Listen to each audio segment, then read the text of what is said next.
Animus.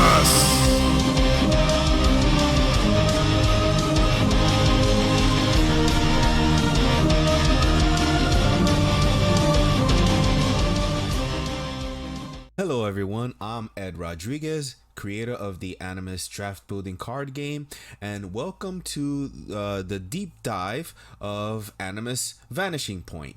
This is the first set in the entire collection, core set 1, and this deep dive video I'm going to be going through the cards and talking about just different things, talking about game design, mechanics, a little bit of strategy, some lore, just kind of whatever comes to mind. It'll be sort of a fireside chat with the game designer, and just share, just some insights on the game that I have. Core set 1 Vanishing Point was the first one to come out. It actually came out a number of years ago, and it is now just getting a revamp, and really the revamp is just for clarity. If you have an older version of it, it plays just the same. There will be mostly cosmetic changes. There is one small mechanical change, but not a very big one. Other than that, everything's mostly cosmetic, like 99% cosmetic. Anyway, if you are not familiar with how the game plays, well, I suggest that you go back and look at there's an overview video that you can find that will just look up Animus card game overview.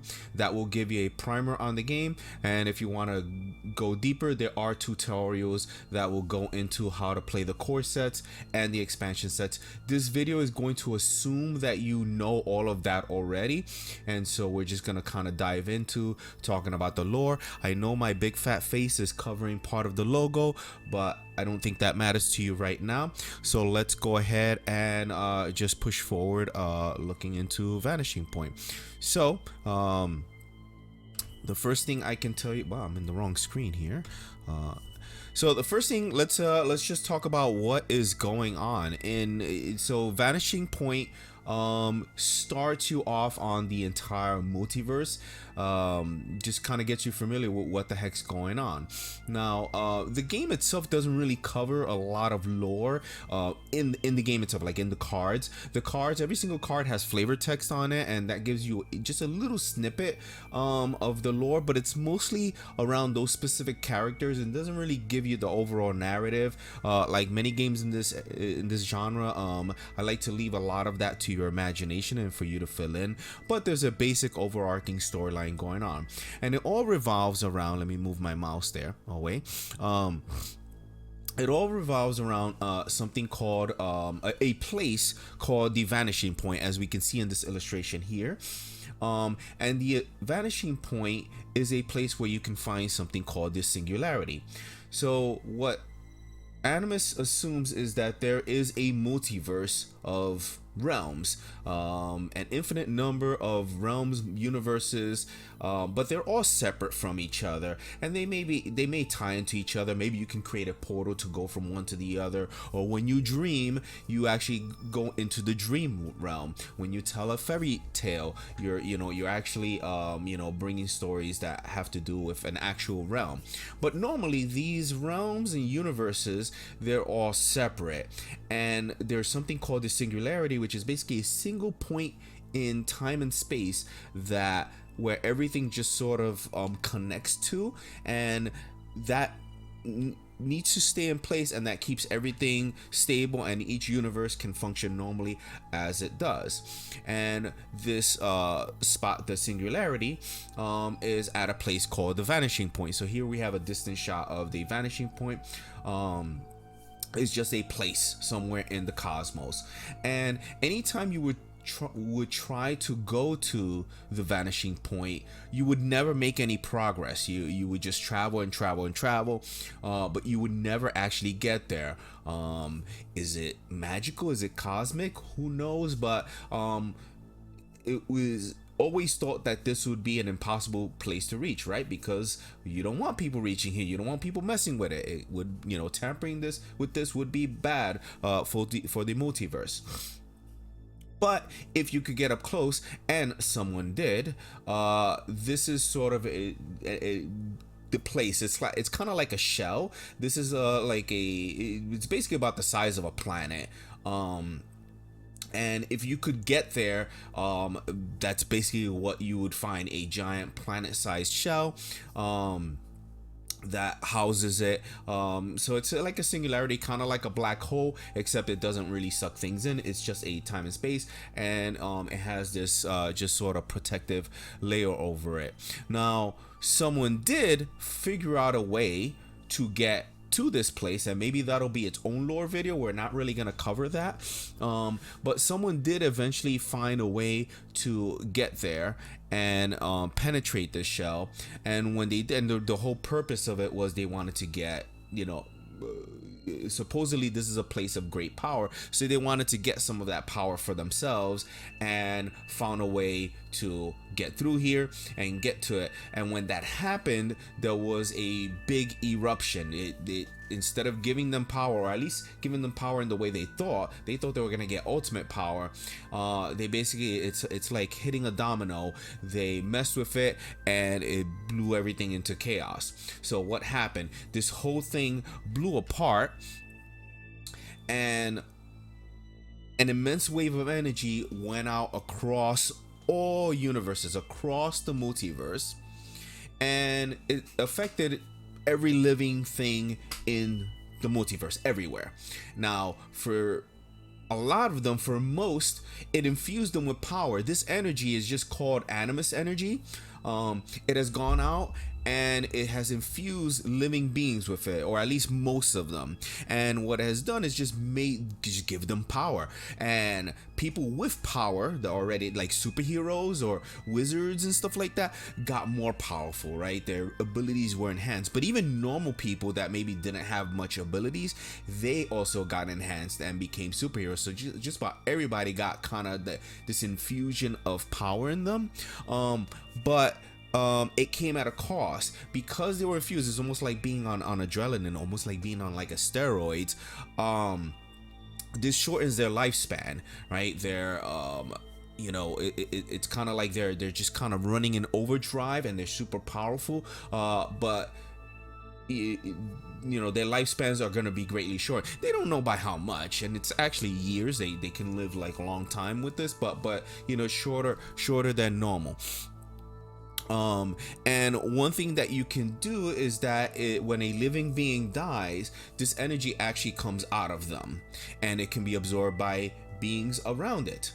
So that's what at least some of the more nefarious beings like to do, is they want to kill other beings and absorb their energy for themselves to become much more powerful. Now, good beings have come to learn that one of the things that you can do with that energy is that now that the singularity has been ruptured, you can actually visit the place. The restriction of visiting it is gone. You can actually go there now, and you can give back the energy that you've collected. The energy that you have, you can put it back in it. And if enough energy were to be put back in, that would fix the singularity. It would come back to normal, and everything would be as it was. But of course, not everybody wants that. There's evil beings that want the energy for themselves and want to keep killing everything else, and the good guys basically will fight against them, try to stop them, and in some cases have to defeat them. And you don't actually have to kill an enemy to gain its energy. You can actually really subdue them, and then there's a process where you can just kind of sort of just drain it out of them. Now, some beings, and usually beings that were already really big and powerful, omnipotent beings, got affected a little bit differently by this energy.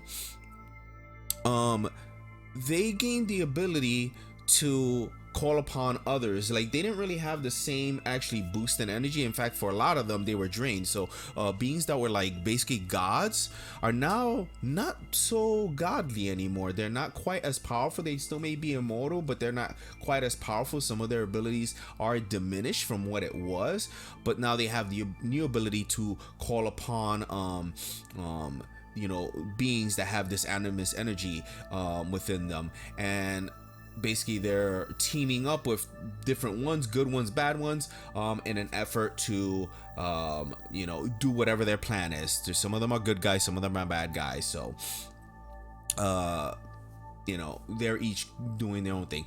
Anyway, that is just the basic overall premise, and you as the player, you get to decide, are you a good guy? Are you a good guy or a bad guy, or somewhere in between? So let's go through the cards, because that's really the focus of this. That was like 10 minutes of just lore exposition that you probably didn't care about.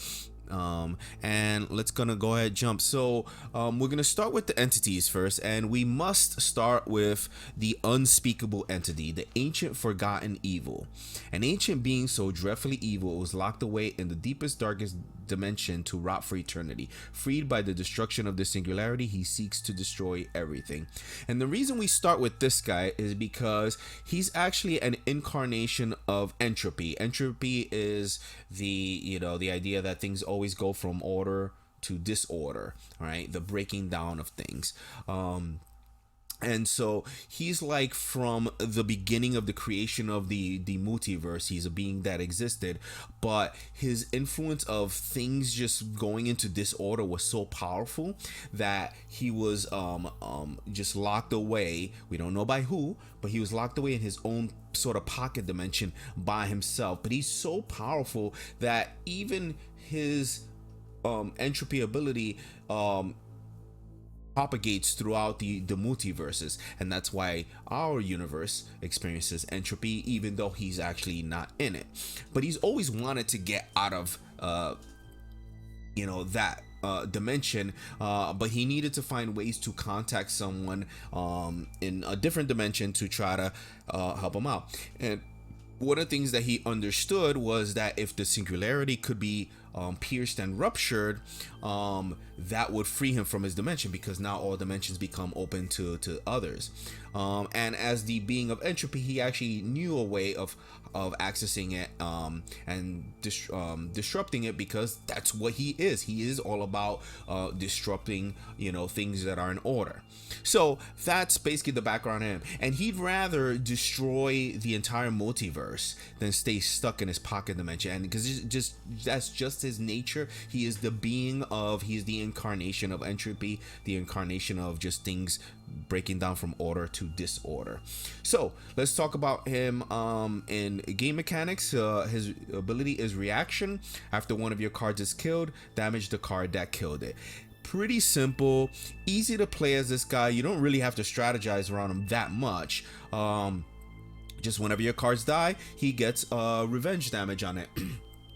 I would say you definitely would want to draft cards that have abilities that trigger when they die. You kind of want your cards to die in combat just so you can take advantage of this, but you don't want to base your whole strategy around this ability. It's just a nice one to have, and it's a very simple one for brand new players to play, because it just kind of happens automatically. Playing against them, it's a very simple strategy. If you're playing against them, you want to focus fire, focus on killing one card at a time. Remember that the damage from this card goes on the card that killed it, so you kind of have a choice on that. So you want to kill their cards with one of your 4 cards that can afford to take the damage. And really, that's the unspeakable entity. Not a whole lot a strategy to go in there, not a whole lot as far as lore wise, or rather when I was creating the character, it's just I wanted a big ugly demon character in the base set, and that was this guy. So we're gonna go to our next entity, which is Lilith here, and another really important character. In fact, these are the two most pivotal, most pivotal they both have to do with the inciting event, which is the rupture. So Lilith, she's the Reaper of Souls, and it says here, once a succubus claiming men's souls through dreams, she has risen to become the great Reaper of Souls. All must eventually face her. So she's basically death. She is the incarnation of death. And her story is a long story. We're not going to get into it, but she has a long history of just always seeking power, and she's figured out actually how to kill death. There was a different death before her, a different being that was death, and she found a way to defeat it and then become the new death in search for power.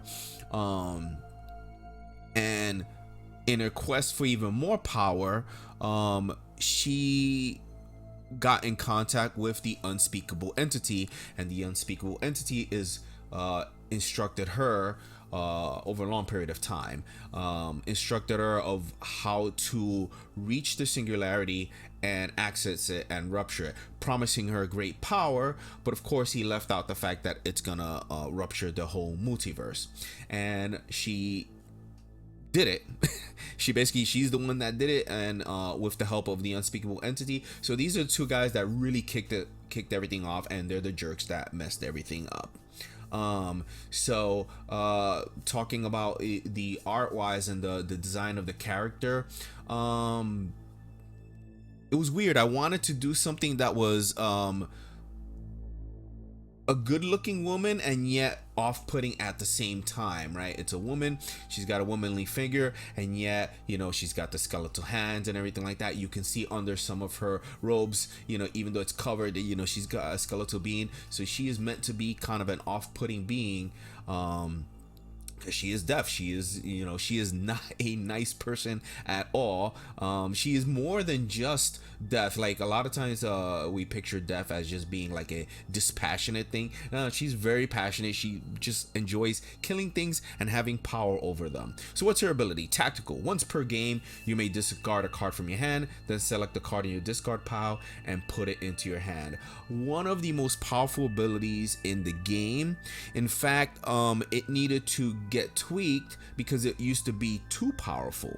So the tweak was making it a once per game thing, because even in this state it's quite powerful. You can think of it as it's starting you off with an extra card in your deck.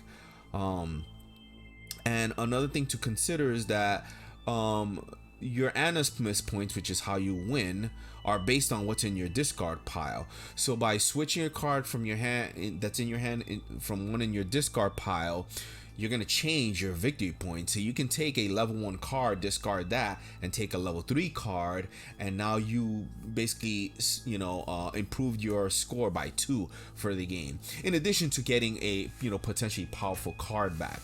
So Lilith, one of the most powerful entities that you can have, which is why her ability is just a once per game.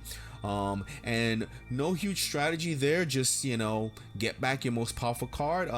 She is a little bit of a not harder character to play, but the real skill comes in when do you decide to use that one ability. What card do you get back? What card do you discard? But overall, very powerful card, very powerful entity, I should say. And let's go to Fallen Angel next. So now here we're not really going in any kind of timeline order. Those were the Vanishing Point thing was the main thing, and then those two characters, and then everybody else is just kind of revolves around that. We have the Fallen Angel here, which is kind of a nickname that she's been given. She has a real name. In fact, let's read her flavor text. A morally ambiguous guardian angel, she was cast down to earth. Living as a sinful immortal named Amy Nama, she seeks redemption and a return to a celestial order. And you can see her subtitle there is the Celestial Outcast. She used to be a guardian angel. Cares very much for people, in fact the beings that were under her care, but a little bit too much. She became a bit too much involved in their lives, and she got so involved in a few of them that she wasn't caring for all of them, at least not in the way needed, and just kind of sort of kept failing at her duties as being a guardian angel, being a protector of people. And she eventually was cast out of the celestial order, and you know, has fallen to earth. And she is still an immortal being, and she pretty much still is an angel. It's just she's just not part of the order. She's not allowed to basically go back to the celestial realm and needs to live on Earth. And if you can tell by the image here, she's none too happy about that. She's actually very depressed, and has given into lots of vices because she wants to experience the, all the joys and feelings that humans have, but she is an immortal angel, so the effects of them don't really affect her that much or for very long. And so she's just sort of sunken deep down, but her goal is, she's kind of one of the good, you could say, good guys. Her goal is to, she feels that if she can do the right thing here and help the multiverse get put back together, maybe she can earn her way back to the celestial order. And that's basically it about her. And the reason she's just called Fallen Angel as her name, that is the nickname that she's gotten at the bars that she hangs out at. Alright, so what's her ability? Reaction: once per turn, when one of your cards receives damage and would be killed, you may move that damage to another of your cards instead. Very, very powerful ability, but it can bite you in the butt. So essentially, when one of your cards would get killed, you would move the damage, and you could easily set yourself in a... So one thing is, your cards are gonna actually live longer than they normally would, but you're not really healing, you're just kind of spreading out the damage, and eventually you're gonna get to a point where all of your cards are damaged and they'll be all on the verge of death. And then so you're sort of building like a house of cards, and eventually you may get to a point where your cards will start dying in short order, and she won't have a way to protect them anymore, which is thematic to her ability, where she was a guardian angel, but kind of couldn't keep it up long term, or often failed. And really, that's it for the angel outcast. Playing against her, you definitely want any cards that give you extra damage, that do some direct damage, would be great against her. You can a strategy against her would actually be try to spread out damage and not try to focus down on one card. You want to spread out damage because that's her ability already, so you'll kind of water that down. Playing as her, just you want to have anything that heals your cards, or helps you move damage around. You don't really need damage moving, but healing would be good with her. So any cards that heal would be fantastic with her, or any cards that can potentially prolong the life of your cards is always useful. All right, next we have Justice, Spirit of Retribution. This is in the base set in Vanishing Point. This is probably what you can consider the most virtuous character.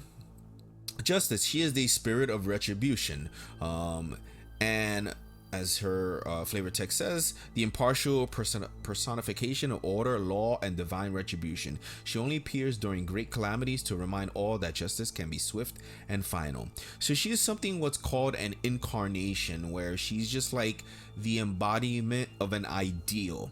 So she is the embodiment of justice, and because the multiverse is falling apart, she has appeared to try to bring balance back. If you look at her artwork on her cape, she's got the scales there, and she also has a big sword and shield. So she's about offense and defense. She's about balance. She wants to restore the multiverse back to what it was, not really for moral, just because of balance. And what's her ability? Reaction: after one of your cards is killed, you may damage shift. So damage shift is a new keyword that was added to the game. Before it did the same thing, it was just worded out more, and all it means is that you may choose one player, and then from that player move one damage from one of their cards to another. So damage shift is a short way of saying all of that. So very simple: after one of your cards is killed, you may damage shift either your own cards or your opponent's cards. Pretty simple, all about balance. As far as strategy with her, she works with just about anything. You probably want cards that benefit from dying, because her ability only triggers when they get killed. but certainly there's no right or wrong to play this card. And its ability is fantastic in that you can use it very offensively to move your opponent's cards closer to death, or defensively to protect yours. All right, let's move on. We got Omenti here, the omniscient artificial intelligence. Omenti is a sentient computer created to safeguard life on Earth. When her intellect grew to omniscient proportions, she determined the only way to protect life is to subjugate it. So Omenti's interesting because she's a little bit different from the other entities. Because the other entities you can assume existed in our universe that we know of, but Omenti is actually very much from a Earth of a alternate universe. And in that universe, I'm gonna try to keep this short. In that universe, there was a environmental calamity happening. Things were bad. She was created to basically help humans on that world clean up their planet, fix their planet, and her prime directive was to protect life on Earth, which she did, and she was exceedingly good at. Humans, as they usually do, got scared about that and wanted to shut her off, but she's now a living thing essentially, and her directive was to protect life on Earth, including protecting it from the humans themselves.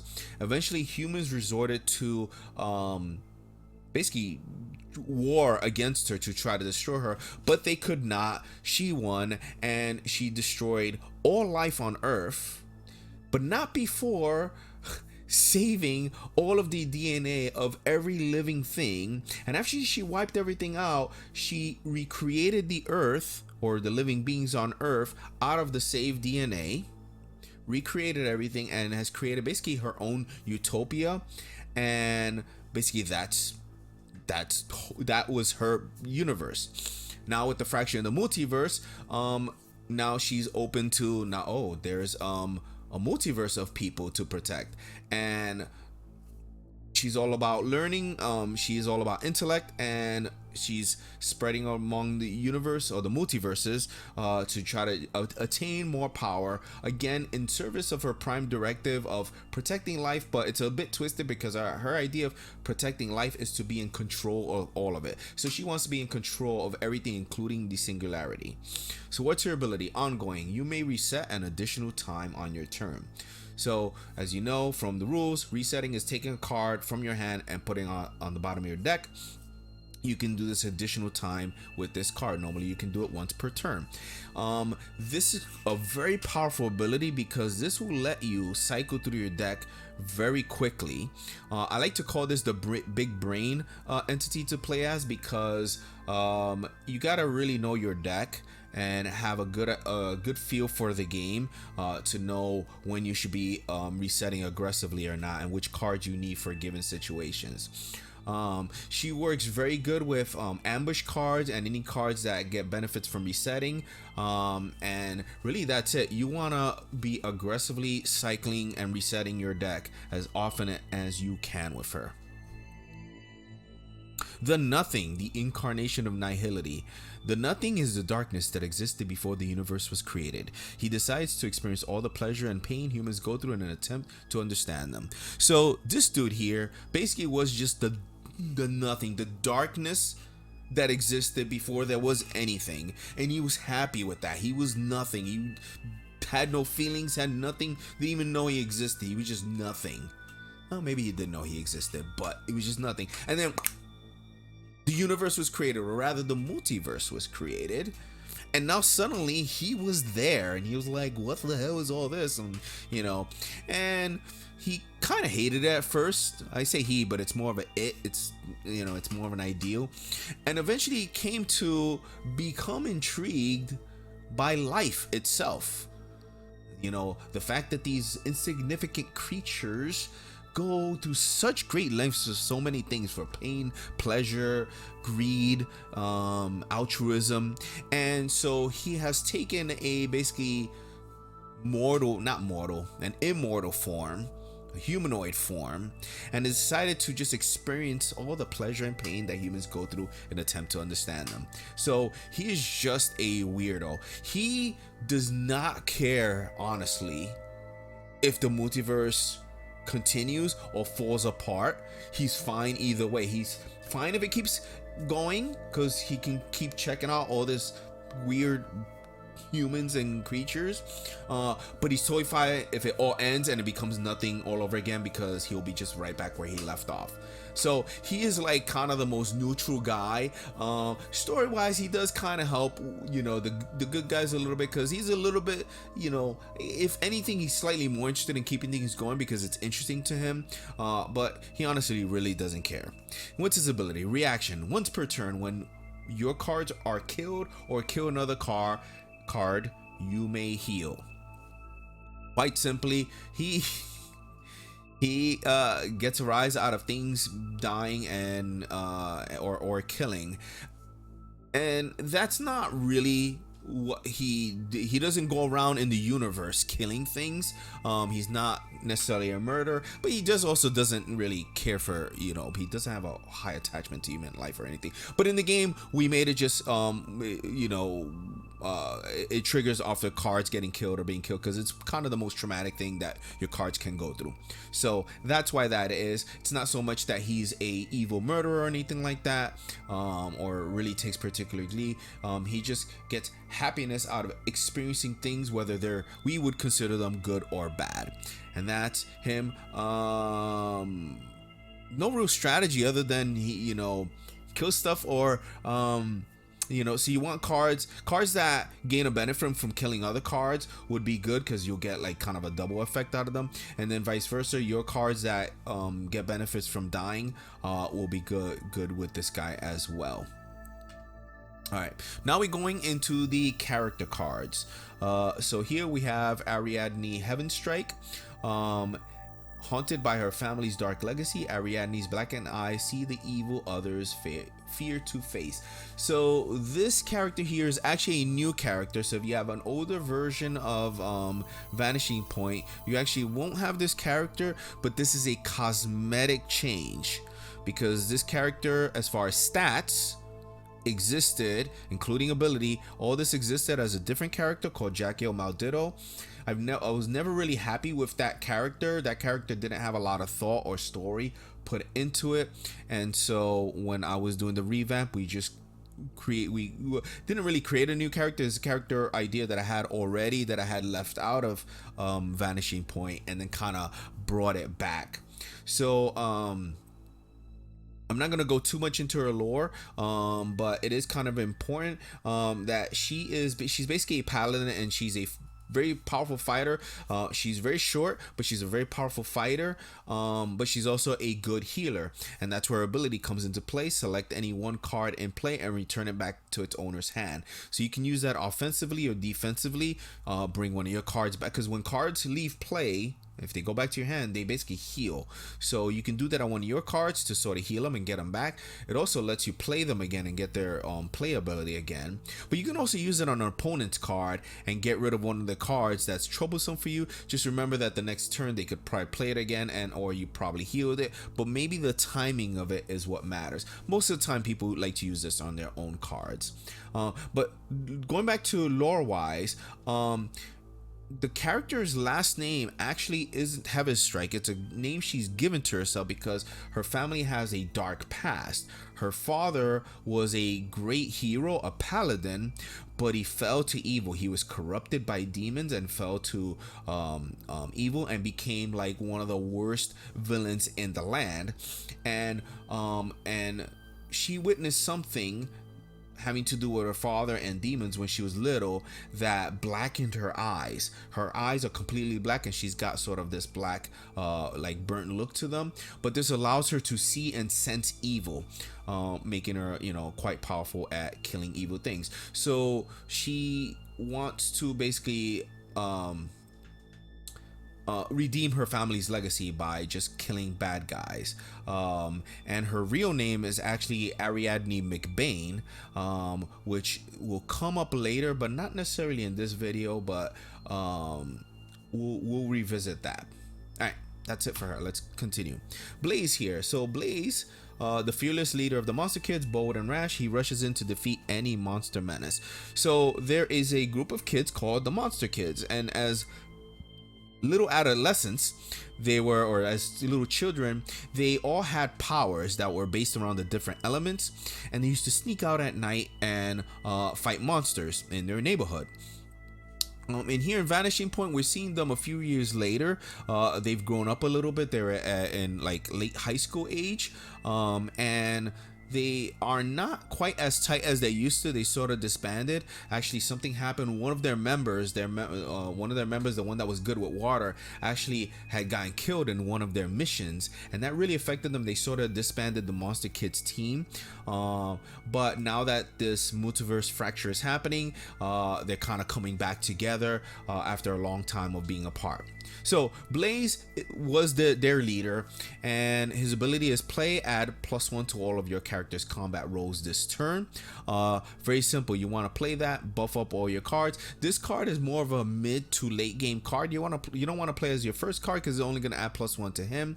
You want to play it later when you have a bunch of cards in play, add a +1 to all of them, and do one big attack.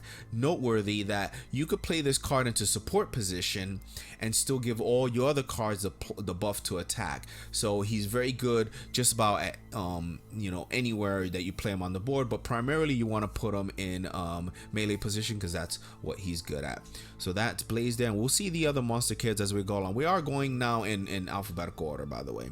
Here's Brick, the powerhouse of the monster kids. Brick is a team player on or off the field. So we have another of the monster kids, and his name is Brick, and he doesn't look like it, but he is extremely strong. He has the power of earth. Oh, by the way, Blaze, as you couldn't tell, has the power of flame. Brick has the power of earth, and he's also very, very strong.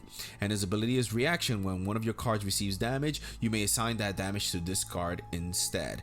So if you look, his attack, his melee is a 5, which is extremely high, making him a very good melee position card, whereas his flank is terrible. So you don't want him in flank position. He also is another one that is good in support position, just because his ability will also work in there. So melee or support is where you want to have him. Don't have him in flank, and he will serve you well. You will want to have healing cards. Any healing cards will go well with him. And not much to story wise. He was just another member of the Monster Kids, actually one of the older ones. And he's probably the one that was the most sad, and in fact he's the most kind-hearted of them, I would say. All right, let's move on because we are going long. Dark Assassin here. In life, the deadliest assassin of all time. Now he looms as a specter of death from beyond the grave. So the Dark Assassin here has the ability reaction. When a tie occurs in any combat, this card may damage one of the combatants. So this guy here was actually a villain in one of my Dungeons and Dragons campaigns, and he was extremely scary because this dude does not speak. Never ever speaks, and he is like, he's a specter, so meaning that he can go intangible and go through walls and all that. So when he wants to kill something, which is pretty much everything, he lives to kill. He is like just a killing machine. He is like the Terminator. It's very hard to stop him because he can go through things. Now, when he's attacking, he does need to be he has a physical form. It's just he can sort of phase through objects and all that, making him very difficult to fight. And he's an assassin, so he likes to sneak up on things and kill them. And that's where his effect comes in when a tie occurs in any combat. So two cards may be fighting, and if they tie, he suddenly jumps in and stabs one in the back. And that's sort of the thematic flavor of that. I would say this is kind of a premium pick card. Even though it's luck based, when a tie occurs, it can happen. And in a game where this fires off a few times, you're gonna feel great. In a game that it doesn't, well, then so on. But I really actually like having this guy out in support or in the flank position. Just a very, very good card. Dark Moon here. So this card is the only card in Vanishing Point that actually got a mechanical change. His ability was changed. It used to be that he would return to your hand, but that was based off an old rule set and then ended up not being quite that useful. It is useful, but it's so niche that I decided to change it, and now it's and you may look at an opponent's hand, return the cards back in a random order. And why is that? Because he is a Dark Elf specialist in covert missions such as spying, prison breakouts, and infiltrations. So he's good at information gathering is one of his things, and that was his abilities there. You may look at an opponent's hand, return the cards back in a random order. He would pair well with Omenti because you can look at your opponent's hand and then sort of reset cards in your deck, trying to prepare for that. And other than that, he's just a dark elf, so he's kind of like an assassin, but more of like a good guy assassin. And yeah, not a whole lot to say lore wise about him. Not every character has super deep lore, like Fabiola Francois here.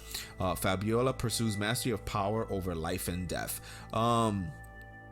She's just sort of like a witch doctor kind of character, where she's essentially a necromancer and is just looking to just become more powerful over that school of magic, and being infused with Animus energy gave her even more power for that. But in here we use it a little bit different. Her ability is play. You may heal a number of times equal to the number of cards in your discard.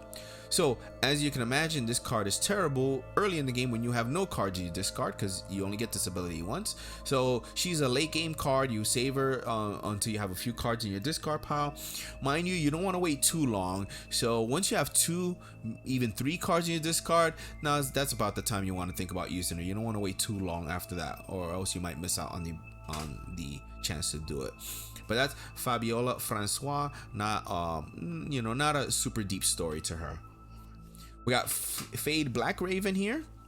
Utterly fearless, this short warrior will tackle any size foe and win. I'm a big fan of characters that are kind of diminutive in size but are badass fighters. So just like Ariadne, he's a guy of short stature. He's about 5 foot tall, whereas Ariadne is actually even shorter. She's like under 5 feet. But they would be like best friends because they love just kicking ass and not letting anything hold them back. And his ability is reaction. This card deals 2 damage instead of 1 if it rolls a 6 or greater on the combat die and wins or ties. So essentially, he can do a critical hit. So he's basically like a D&D character or like a JRPG character. He can get random critical hits. And there's no planning around this character other than just strong fighter. He's a foreign melee, and you may get a chance to do extra damage. You don't really want to count on it because it is a luck-based ability, but it can be quite powerful when it goes off, because 2 damage is nothing to sneeze at. Next, we got Fizz, the energetic member of the Monster Kids. She's a combination of sensitive and savage. So she is a gymnast and she has electric powers. And she's got this sort of weird electrified yo-yo weapon. And ongoing, this card may attack from support position as if it were in the flank position in front of it. So very good in that it's hard to set this up. Because most of the time in the game, you're gonna mostly have your cards in melee and flank positions, and you'll be hovering around 2 to 3 cards in play. For you to get Fizz out, you need to be able to have her in support position, or she can attack, do whatever, but to make use of her ability, you need to have her in support. And it's really hard to get cards, not really hard, but it can be difficult to have cards in support and keep them in support. But if you can set it up, this will potentially be an extra attack you'll have on your turn over your opponent. So nothing to sneeze at, but it is a little bit difficult to set up. That's why she's only a level 1, because it's not a stupendous ability, but once set up, it can be nice. Next, we have Gale here. Her fellow Monster Kids describe her as sunshine mixed with a little hurricane. Another member of the Monster Kids, and she has wind powers, and you can see behind her, she's basically summoning a hurricane and blowing things away. Or actually a tornado, I should say. Her ability is play. Search your deck for any 1 card and place it into your hand. Then shuffle your deck. Just a, what was I thinking about when I designed this card? Because usually I try to make their ability thematic. I think it was just the wind blows good things in your favor. I think. But this is a good card kind of early game when you actually have a deck to search through, because late game, once your deck runs out of cards or has few cards, she's not as useful. So she's a little bit better as an early game card, maybe like a second or third card you play. No deep strategy around this card, just play her and go get the best card that you need for the given situation. And also I just love the little pose that we gave her. I wanted her to feel snarky. Do you think she's snarky? Let me know down in the comments. Alright, Grimblade here. So, unleashed by Ninian Pelennor, Grimblade is an uncontrollable force of death and destruction. So, this guy is basically like an evil, just warrior. Oh, excuse me. He's another villain from my Dungeons and Dragons campaign. And he basically, used to be a paladin, used to be a hero that was corrupted by demons, and also by a wizard named Ninian Pelennor, and was just became super evil and extremely powerful, and just ran around just ransacking things at the behest of demons and all that. So he became very powerful, but very little of his own will. Even though he kind of functions autonomously, he's not a robot, but for the most part, everything that he does, all the evil he does, is actually in service to others. But you wouldn't think so, because he's just scary to face. This card deals 1 extra damage in combat if the combat totals are equal. So another luck-based card. A little bit more likely for this to happen over, like, say, Fade. But not one that you can super plan around. Now, I didn't put it on the card, but this guy's character, or this guy, again, used to be a paladin. His name was Ash McBain, and if you remember, the McBain name was Ariadne's original name. So this is indeed Ariadne's father. Ariadne, I am your father. And but we're seeing him much later in life, and so in the game, there's a potential that you can have father versus daughter situation going on, or maybe you have them on the same team if you draft them together. But anyway, that's a little lore tying those two characters together. We're gonna move on. Inertia, one of my favorites. Inertia. After an accident working on a particle accelerator, she became able to control the velocity of objects. Her ability is reset. You may damage shift. So anytime this card is reset for any reason, which is getting put on the bottom of the deck, you may damage shift, and you can damage shift on any player's cards. Just quite a good, useful card. In the lore, her ability is she can control the ability to move objects, so we're moving damage tokens around. Now this is a weird card because it's a reset ability, and you get 1 free reset per turn. You generally actually want to keep this card in your hand for its reset ability, because you really usually won't be able to do that once she's in play. Technically, you can use it once she's in play if something were to reset her, but from your hand, you always have a guaranteed reset from your hand once per turn. So generally, you want to keep this in hand. So the decision with this card is, do you put it into play for its stats because you need its presence on the board, or do you keep it in your hand for its reset ability? And that's a choice you have to make. Later in the game, when your deck runs out, you won't be able to reset her anymore, so then her ability becomes nil, and then that'll be a good time to play her out. But that's Inertia. I would say this is kind of I would recommend this be a high pick for just about any deck, but you don't want too many reset cards, as we'll see a little bit later. Juvia Valiente. To save her village, Juvia undertakes a perilous journey through a desert wasteland. So here's a character that is definitely from a very unique universe, or she comes from a world where it's sort of like a desert planet, and on this desert planet it's a patriarchy. You know, the women usually are, you know, what you think of patriarchy? The guys are in charge, the men are in charge, the women aren't. And there's this weird thing where there's these monsters out in the dunes, the dunes of this planet. No, they're not sandwords. This is not Doom, but there's monsters out there, and to appease them, once a year, the village, her village, sends out one of their young warriors to deliver a package. They often don't return. If they do return, they do their trip in, but you know, they usually don't return. Eventually, there's a point where they've got no more of the young men to go out do this, and she ends up volunteering to do this package run for them. She has to convince the elder council that she's worthy of it.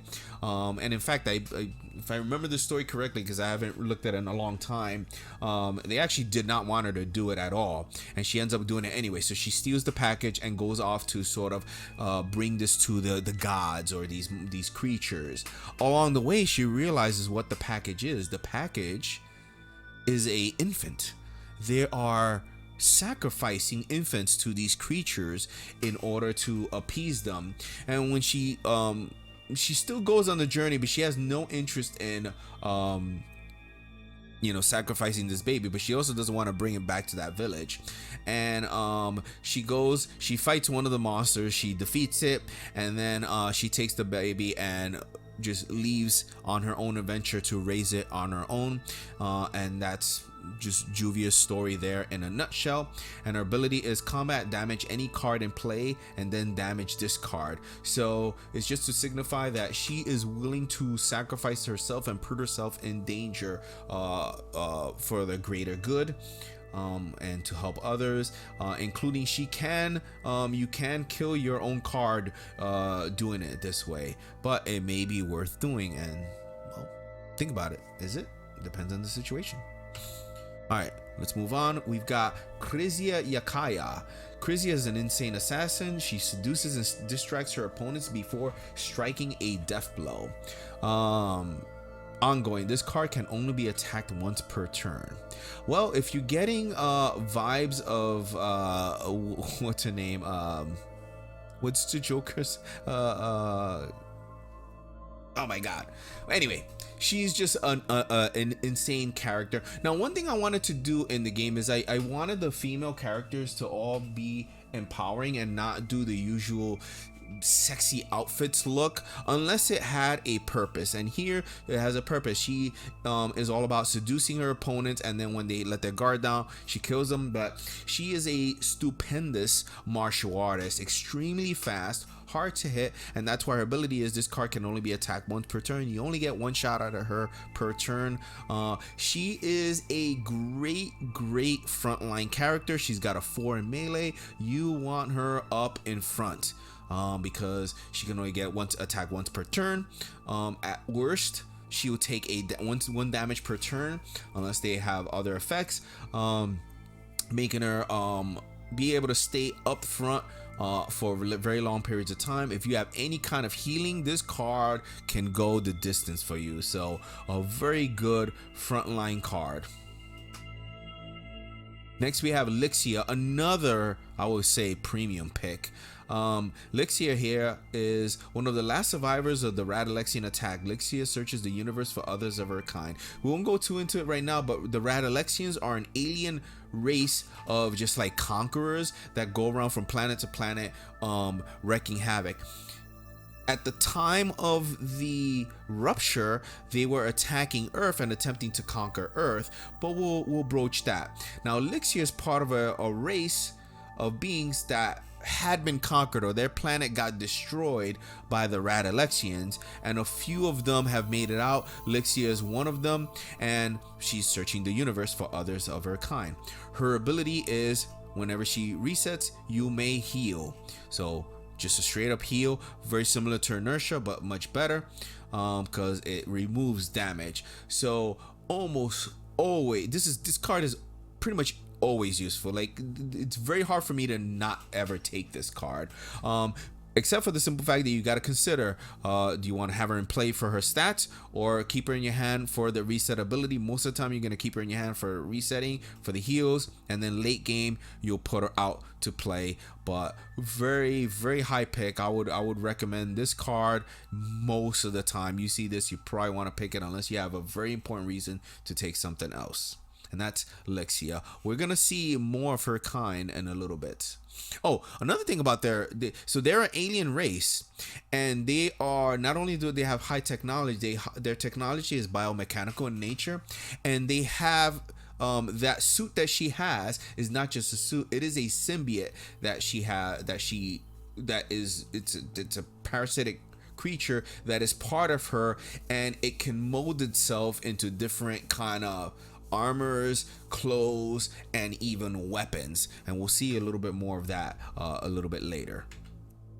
Mythia Makatan. Mythia uses her psychic powers to lobotomize criminals, a fact Raiko despises and tries to stop. So Raiko's another character in the game. We'll see him in a little bit.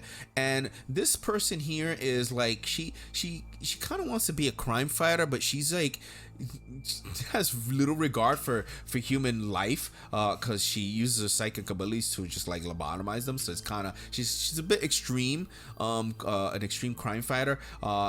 So the other character, Raiko, who's more of a good guy, tries to stop her. Her ability is look at any player's hand, choose a card, and reset it, then return the cards back in a random order.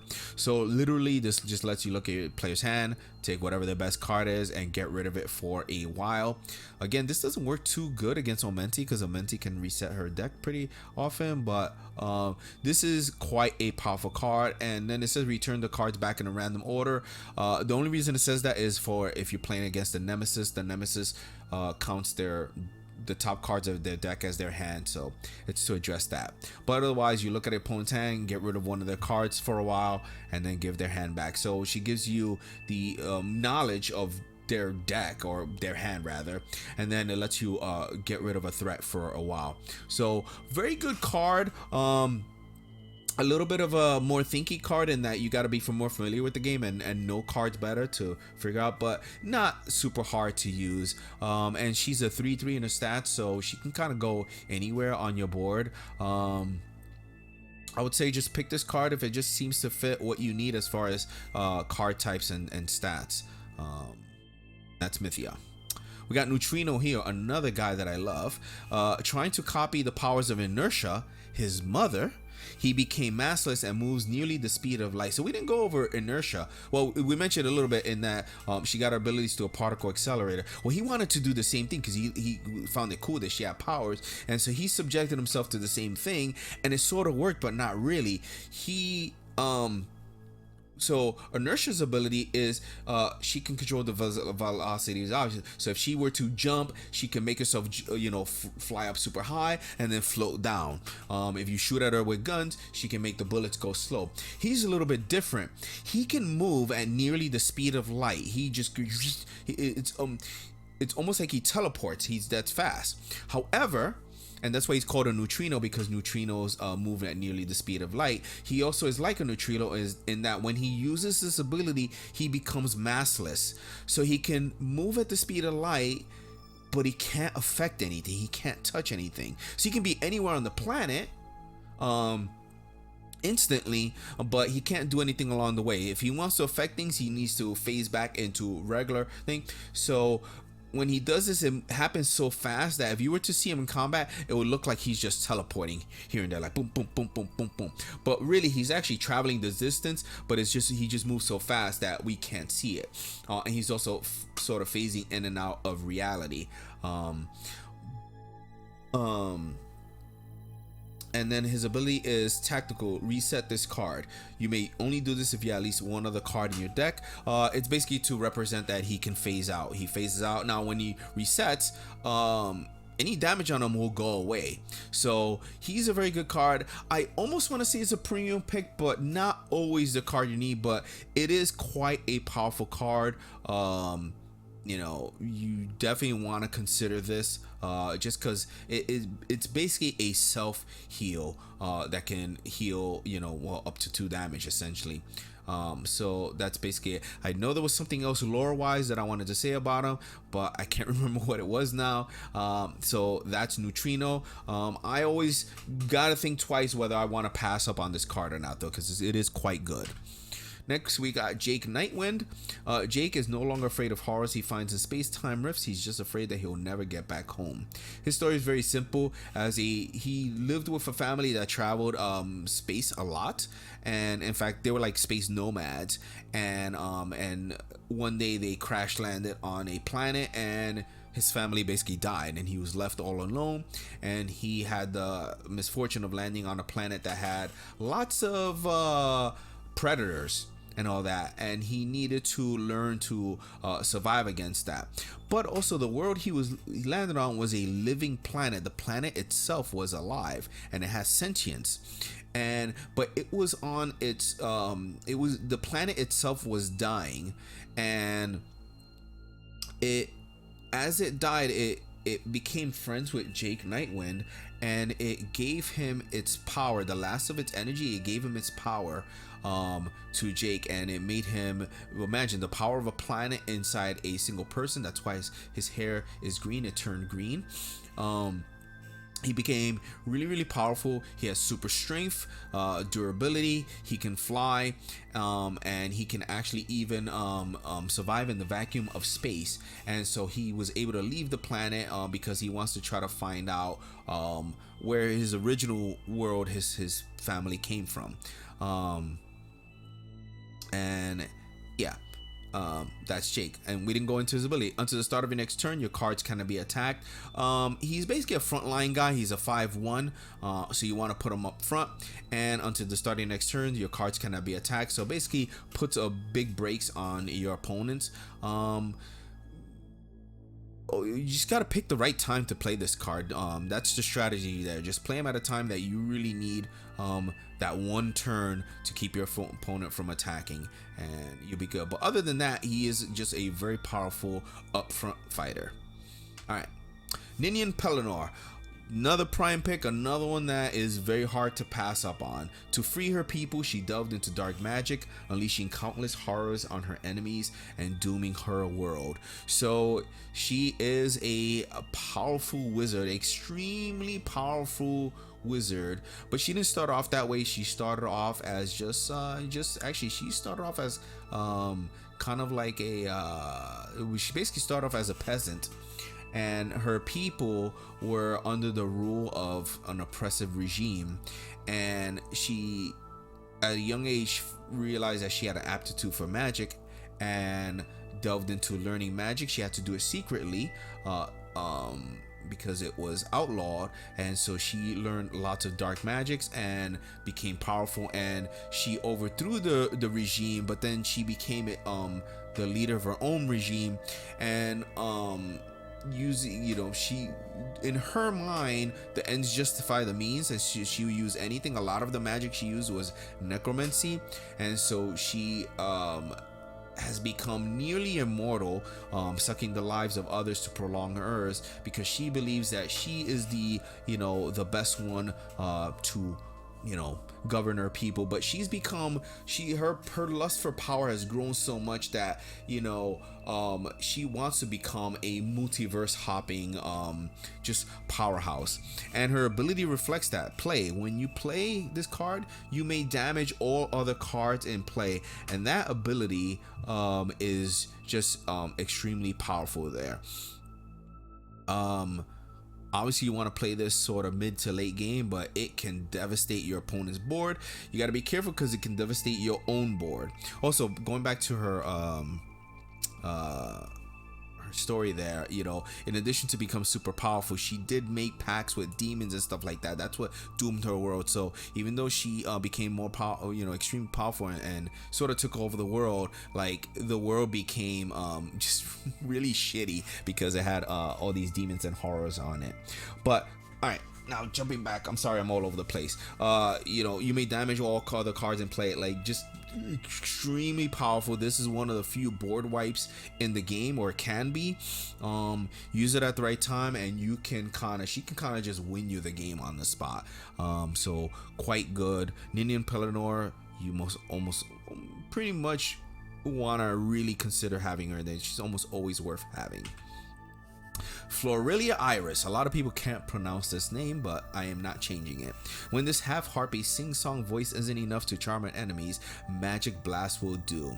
So this character is actually a Dungeons and Dragons character that I created and played, and I love her very much. She's a half-harpy, and she has this thing where she has a like kind of complex about herself. She thinks she's ugly or something like that, and so she wears this blindfold, and she has this just concept where she thinks that, but it just gives her comfort having her eyes covered. It's almost like an ostrich thing. If they can't see my eyes, maybe they can't see me. She considers herself a monster, but because she is willing to do whatever it takes to accomplish her goals, but she's overall a good person, and looks out for others, but isn't above stealing and breaking the law to achieve greater goods. Another thing about her lore wise is that she always sings in a sing-song voice. I had more I wanted to say, but I think that's enough. When she speaks like sort of in a sing-song manner. Her ability is ongoing. This card does not receive damage in combat if the combat totals are equal. So basically, normally during ties, both cards take damage. During a tie, she does not take damage. That's simply it. And it's to represent her charming voice. She can charm enemies, and but it's sort of like chaos magic. It doesn't always happen. That's why she's just a level 1. You can't always determine when a tie is gonna happen, so it's kind of just luck based, but it is quite useful. You don't usually pick this card because of its ability. You're usually gonna pick it because of its stats, and its ability is more of a bonus. But that's Florelia Iris. We got Project 13. The speedy prototype of Project 16 resents being rejected and has rebelled against all humans. So the project robots or androids, these are androids, there's a number of them. They were created by a doctor of robotics and artificial intelligence to create a basically army, or his idea was an army of basically androids to protect the earth, because things like the Radalexians were attacking. The Radalexians are evil invaders that are attacking Earth, and she was a part of a fleet of androids that were created to repel them. However, she was given a little bit too much autonomy and basically kind of turned evil, and was not so much evil, but didn't really value human life. And so in the process of fighting aliens, she would put people in danger, or even allow them to get killed, like destroy a building just to kill a bunch of aliens in it, but kill a bunch of humans too. And so initially created to basically protect humans, she kind of became a menace. Humans rebelled against her, and then she became even worse, and now she just hates all humans, and so she's a menace now. And her abilities, you can tell, it says speedy prototype. She's basically super fast. She runs extremely fast, moves extremely fast, and can attack you before you know it. So yeah, she became a menace, and something needed to be done about her, which is where the next card comes in. Project 14. If you notice, looks like her. They were created all the same. Also, the project androids were all created by, like I said, a scientist, but he had lost his adult daughter, had been killed during the Radalexian attack, and so he created these androids as an homage to them. So they look like his daughter, they look alike, and they bear a resemblance to his daughter. I think he kind of wanted to sort of replace her, like he couldn't let go, and created these, but they are obviously not his daughter. But anyway, we got Project 14 here. After the android Project 13 went rogue, Project 14 was created to eliminate her. So this is an assassin android specifically created to go after Project 13. We didn't go over Project 13's ability, by the way. You may perform an additional switch on your turn. self-explanatory. You can do a switch once per turn. She lets you do it again because she's so dang fast. No special cards that I would say go with this, other than she just helps you set up your board state for whatever you want. Project 14 is combat. While in support position, this card may make a flank attack to any position. So she's a sniper, and with her ability, she basically can track down Project 13 and shoot her kind of wherever. Even though she's fast, she can kind of predict her movements and take the shot at her. So this ability is very powerful. You make a flank attack to any position, which is quite good. You can even attack a support position, which normally can't be attacked. But like I mentioned before with Fizz, it's kind of hard to get cards in support position and keep them in support position, so it can be a little bit difficult to keep this card constantly in support position. But if you can, she's going to be giving you extra attacks every turn, just like Fizz. In fact, they're very similar. This and Fizz are very similar, except Fizz can only do an attack that she can reach. She's more limited, whereas Project 14 can attack anything. Now we go to Project 16. Project 16 is an android created to protect Earth by a grieving scientist to replace his dead daughter. So it's funny, initially when I was creating these characters, I actually created Project 16 first, was the one that I originally created, and then I created the other one sort of later. So that's why this one has this flavor text here. And Project 16 is the most successful, most human-like of the androids. And it's debatable whether that was part of her AI programming or or something else, her sentience. But she is the most sacrificial of the androids, whereas the other two are, Project 13 is just a murder psychobot. Project 14 is all about just get Project 13 and eliminate her. Project 16 is very much about protecting humans and fight against the aliens and the bad guys, and her ability is tactical. Sacrifice this card to kill any card in play. So very powerful ability, lets you just outright kill any card, but you're also gonna lose her, and she is a value 3 card, so usually you're only gonna want to use this to kill a value 3 card so that it's at least even on points. But maybe something is that bad that you want to get rid of it.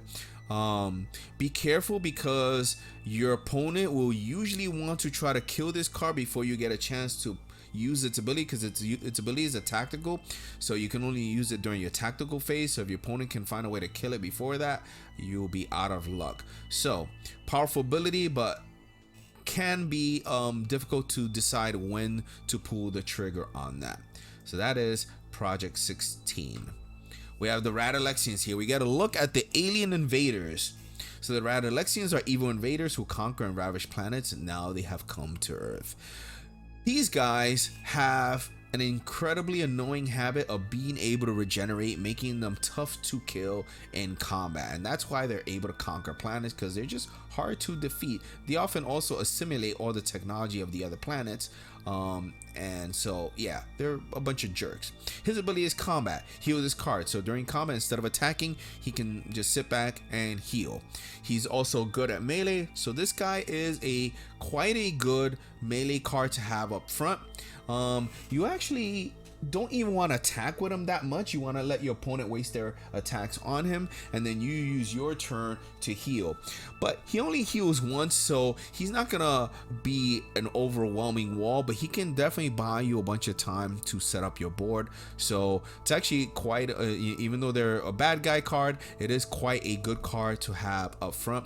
So definitely don't sleep on this guy being up front, holding your team, keeping your team in the game. All right, we got Rar here. Rar was a character I played in Dungeons and Dragons for a long time, one of my favorites. He's basically a big dumb barbarian that also happens to be a dragon man. So smash first, debate later. Complex plans are not his forte. He leaves that to the fairy around his neck. Yeah, he has a little fairy around his neck. Can we zoom in on that? He's got a little fairy around his neck there, and that's a whole story we're not going to get into now. But started off as a not fun relationship, and then they became good friends. eventually. But yeah, we'll go over it. Maybe I'll tell you about that story some other time. But ongoing, this card deals 1 extra damage when it wins in combat while it has 2 damage tokens. So this ability sounds pretty good, but it's often kind of hard to get it to work. If you get to do this once, pretty good. Anything more than that, very often not gonna happen, because he's gotta be near death for his effect to happen. But you know, when you get it, it's awesome. But that's raw. Not much to him. He's a simple barbarian. Just attack, attack, attack. This guy's pretty good with cards that let you move damage around. Damage shifting is really good with him. You want to like have him at low health while he attacks, and then damage shift damage back off of him, so that you know, he's not on death's door. But anyway, that's him. Not a whole lot big strategy there to think about. Raiko and Kurita. So Raiko and Kurita are basically, they're very powerful martial artists with magic powers, and they fight crime in their city. And although Kurita is very capable, Raiko always jumps to the forefront of any battle to protect his girlfriend. Now, he isn't misogynistic. He's just kind of old-fashioned in that, hey, I'm the man, I should be in front and be in more danger, but she's way more than capable. And this is one of the first cards in the game that actually has 2 characters. All the other cards in the game generally are a single character. This one I wanted to have 2. One, because I couldn't decide. I actually didn't have room to have both characters as a separate character before. I would have had to cut out other ones, and I didn't really want to do that. So I made them as their own duo, because I just like them and they are in a relationship together. And their ability is representative of that. If you are attacked, the opponent must attack this card whenever possible. So they are guardians. They are good at basically protecting your team. You put these guys up front, and it'll make it hard for your opponent can't attack past them. They have to attack them. And with their stats being 3/3, they're pretty good in just about any position that you put them in, but they're usually best in melee position. And these guys can kind of, believe it or not, can hold things down for your team. So very cool, powerful duo that you want to have up there. And if you have some healing, damage shifting, these guys will do a lot of work to you, because they'll make like 2/3 of your opponent's cards not be quite as effective. So yeah, they're good. Sam Armitage here, another of my favorites. During an archaeological expedition with her wife, she found a relic that imbued her with incredible powers. What are those powers? She's super strong, has super durability, and she can fly. I wish I could show these in the game, but you know, and I'm limited in the lore, but that's what she does. And ongoing, this card requires 1 extra damage token on it in order to be killed. She's the only card, or one of the few cards, that takes more than 3 damage to die, and potentially more with certain entities that we may see in other sets. She is extremely good at being a frontline card. She's got her 4 melee, makes her good fighting there, and the ability to require 1 extra damage is actually quite big, especially if you have any amount of healing or damage shifting. She can stay up front for a long time, battling the opponent. So very good card. If you've got some damage shifting or healing, you definitely want to have this card in your deck and draft it. Sasha Darkwood. As queen of the battle dancers, Sasha is a formidable opponent, but she prefers combat as a last resort. So she's part of a sort of jungle tribe where they do capoeira, they battle dance as their martial art, and she's the queen of them. And her ability is heal all cards in play. Very self-explanatory. You put this down, heal all your cards. Just remember, it heals the opponent's cards as well. So you want to think about, when you're going to do that is going to be the main decision there. Otherwise, you play her for her stats. But most of the time, people are going to consider whether they want this card or not based on its ability. All right. Next, we got Savage Darkwood here. And if you notice, the 2 characters have the same last name because they are a husband and wife couple. Although he is an elf and she is a human. and that's its own story we're not going to get into. So Savage Darkwood. Savage possesses such great strength that he fights giants with his bare hands. So reaction: when this card receives damage in combat, you may perform that combat an additional time. So not the super greatest ability in the world. All it is just if you lose a combat that you generally should have won because of bad luck, you can attempt that combat again. That's basically it. He's just pretty simple. You put him up front and you try to just bash heads. Not a whole lot of strategy to think about there. Most of the time people are picking this card because of its stats, not so much its ability, because its ability is kind of like, you know, if it happens, it happens, but it's not one that you super plan around. All right, Solar Sunstreak. This is another up there in premium picks. Solar is a blade singer, masters of mixing art, swordplay, and arcane magic into a seamless battle dance. So he is a elf that fights with a glowing sun sword, and he uses a combination of swordplay and magic against his opponents. And his ability is play. You may heal up to twice, so you can heal up to 2 damage from your cards that you have in play. So obviously you want to wait till some of your cards have some damage on them and then play them, and then you will heal, and then you'll have a guy on the battlefield that can do some damage. A high pick mainly because healing twice is really good, and healing doesn't come very often in this game, so if you can get it, you kind of want it. So that alone just makes him valuable. Most of the time people are picking him mainly because of his ability, not so much his stats, although, you know, that's never not important. All right, we're gonna move on because we're going long on this video. Tenley Kerrigan. Her precognition has made her one of the best fighter pilots used to defend Earth from the evil Radalexian invaders. So as the Radalexians are attacking, there are a fleet of mechs that are piloted to fight them back. Now unfortunately, I should have actually put it on here. I actually have an illustration of what the mech looks like. She's sitting on her mech. You can see its arm here, and she's doing some sort of diagnostics on it, but this is its arm back here, and she's sitting like on a chair by its hip. This is its hip back here. So there's this big mech that she can go into, and she also has psychic powers. She can kind of see a few moments in the future, and so it's made her really good at predicting her opponent's abilities. And her abilities reset whenever you reset this card. Swap the positions of any 2 cards in play controlled by 1 player in play, ignoring switch rules. So this is a buff from what it used to be. It used to be that it forced a switch, but the switch used to be based on regular switch rules. In this revamped version, we made it so that she can swap anything. So the old way, it just wasn't as useful. People rarely used it. Here it's a little bit more usable and kind of more in line with what I originally envisioned the card doing. And thematically, what is it? It's just you know, with her precognition, she's good at being at the best position to combat opponents. That's what her ability is. Moving on to Vando Yakenza. Using his powers for crime, Vando is often foiled by Raiko, whom he vows to destroy. So if we remember, Raiko and Kurita were the good guys. They were fighting crime to protect their city.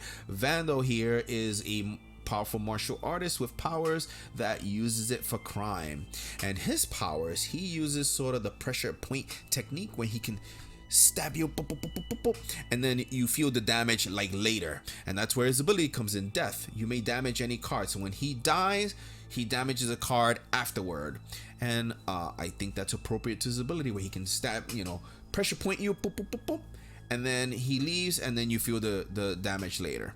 Well, in this case, he dies, and then you feel the damage afterward. Very good with, I mean, he's overall just good, but particularly good with entities that, or other cards that care about cards dying. You generally want to keep this guy in play as long as possible, because as a 3/3, he's good at you know, any position, so he's a very good role player. But you know, yeah, if you want full max damage or full effect from him, let him go down fighting and damage something on the way out. Often I've seen this guy win games, you know, just when it comes down to the wire, just for that 1 damage. All right, moving on. Varia Wicca. In her thirst for power, she often clashes with Ninian Pelennor, and their battles eradicate whole planets. So she's another very powerful sorceress that wants to just basically rule the multiverse. And yeah, just like Ninian, she's able to damage all cards, but her ability is death damage all cards. So when she dies, she just blows up everything. And notice there's no May.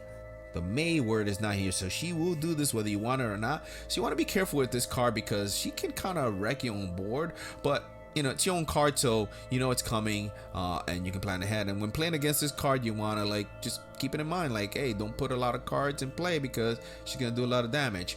Yeah, that's the strategy against her. Just, you know, do that. Strategy using her, just play her and then just go crazy, force the opponent to kill her, or there may be ways for you to kill her yourself. So that's Varia. Very good, not quite as high a pick as Ninian Pelennor, but still very good. Very good, actually even better in she's actually even better when you're playing a solo and cooperatively, or not so much cooperatively but solo. She's a very good solo card, solo mode. All right, Whisper. I think this is the last of the Monster Kids. The stealthy member of the Monster Kids. As a child, monsters in the closet were afraid of her. She has shadow powers, meaning that she can actually move through shadows. And when she does that, she kind of goes into shadow realm temporarily, where monsters often hide. And as a child, she kind of became used to monsters and didn't really get scared of them. She is a powerful fighter, and she can control the darkness, and so she became exceedingly good at fighting monsters on their home turf. So that's why monsters in the closet were afraid of her, because yes, there were monsters in the closet and she would actually kick their butts. Her ability is when you play, you may damage shift, so you basically move damage from one card to another. Again, you can use that to sort of heal one of your cards or sort of damage an opponent's card. So very flexible card, often a very good pick. Its only drawback is that you only get that damage shift once when you play it. Otherwise, it's overall a very solid card, as many cards in the game are. All right, this card, the character itself is like one of people's favorites. This is Will-O-Wisp, afflicted with a severe narcoleptic tetrad. She has psychic powers that can warp reality even while she is asleep. So she is an incredibly powerful psychic. But she has a narcoleptic tetrad, which is basically what people think of when people think of narcolepsy, but she has it even worse. She has narcolepsy where she can fall asleep, but she also goes into like a paralysis and a catatonic state. That's what the narcoleptic tetrad is. But when she's in that state, her psychic powers are still working, and one of her psychic powers that whatever she thinks of, she can manifest into reality. Well, if she's asleep and manifesting bad nightmare dreams, she'll make those into reality. Now, through practice, she got good at kind of controlling that, and so she because she's asleep more often than she's awake, she's gotten actually pretty good at controlling that and basically fighting while she is asleep. So yeah, that's her story here. Fun, and I lied before when I said last of the Monster Kids. She became, in the Monster Kids storyline, she is the newest member of the Monster Kids. After one of their members was killed, the water guy, his name was Drench actually. He's not in the game, but he was actually killed by monsters, and then they disbanded. Well, when they got back together in their adventures, they met Will-O-Wisp and didn't really want to bring in another member, but they became good friends with her, and and she wanted to help, and then they became fast friends, and she became part of the Monster Kids, even though she doesn't have the logo on the shirt there. She is actually part of the Monster Kids, but her ability is play. You may play a card from your hand. Very, very, very, very, very, very good ability. Usually a high pick. People usually want this. The ability to get ahead by one card is very good.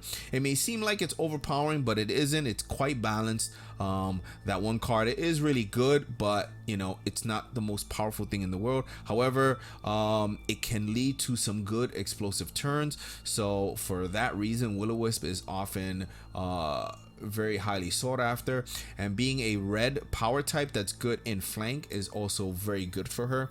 So almost always you want to think twice before you pass up on this card. Next we have Zed. We're almost at the end here.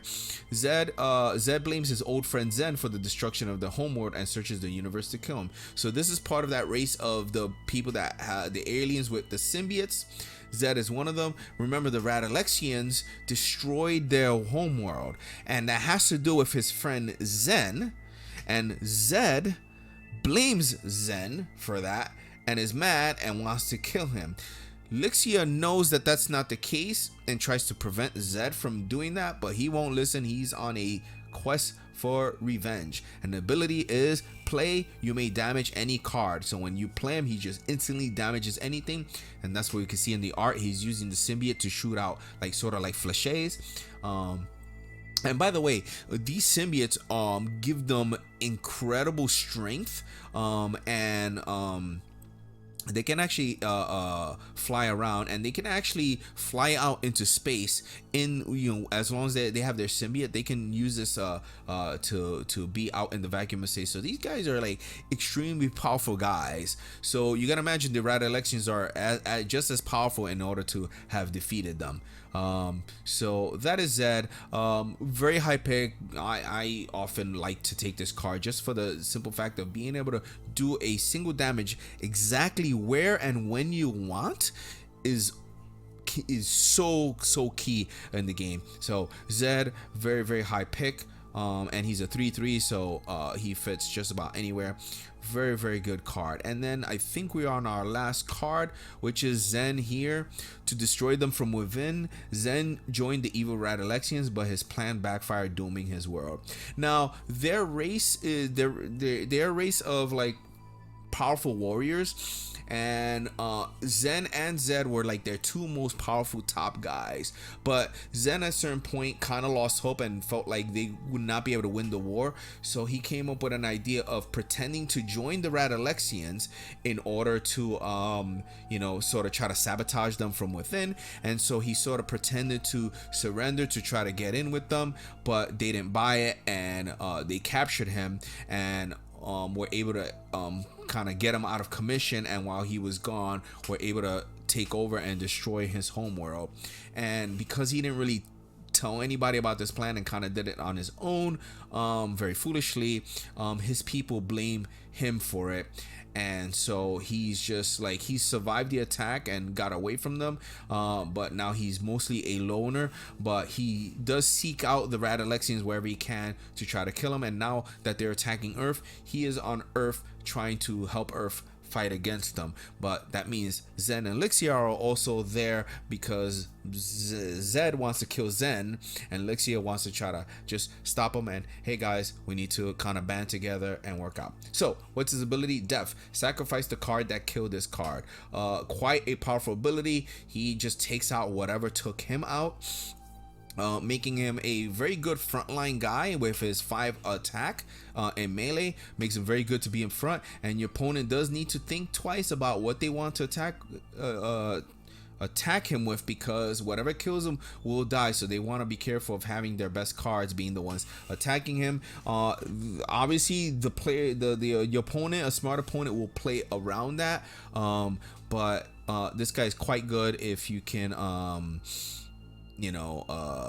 just be very aggressive and not worry if he dies.